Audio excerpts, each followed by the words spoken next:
पंचतंत्र की कहानियाँ। शेर, गधा और गीदड़। एक बार जंगल में रहने वाली चालाक लोमड़ी की मुलाकात सीधे सादे गधे से हुई।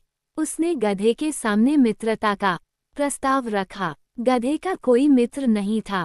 उसने लोमड़ी की मित्रता स्वीकार कर ली। दोनों ने एक दूसरे को वचन दिया कि वे सदा एक दूसरे की सहायता करेंगे। उस दिन के बाद से दोनों अपना अधिकांश समय एक दूसरे के साथ गुजारने लगे।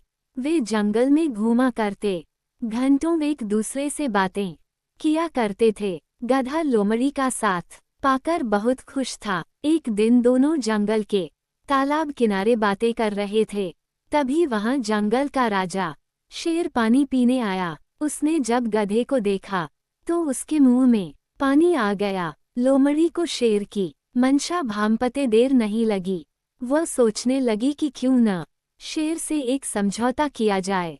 मैं उसे गधे को मारने में सहायता करूंगी। इस तरह मेरे भोजन की भी व्यवस्था को जाएगी। वह शेर के पास गई और मधुर स्वर में बोली, वनराज, यदि आप उस गधे का मांस खाना चाहते हैं तो आपकी सहायता कर सकती हूँ। बस आप मुझे वचन दें कि आप मुझे कोई नुकसान नहीं पहुँचाएंगे और थोड़ा मांस मुझे भी दे देंगे। शेर भला सामने से आ रहे प्रस्ताव को क्यों अस्वीकार करता।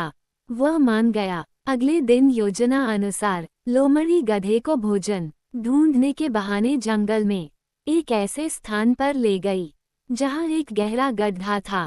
लोमड़ी की बातों में उलझे गधे की दृष्टि गड्ढे पर नहीं पड़ी और वह उसमें गिर पड़ा।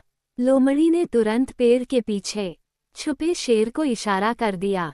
शेर भी इसी अवसर की ताक में था। उसने पहले लोमड़ी पर हमला किया और उसे मारकर छककर उसका मांस खाया। बाद में उसने गधे को मारकर उसके मांस की दावत उड़ाई। शिक्षा, मित्र को धोखा देने वाले का परिणाम बुरा होता है।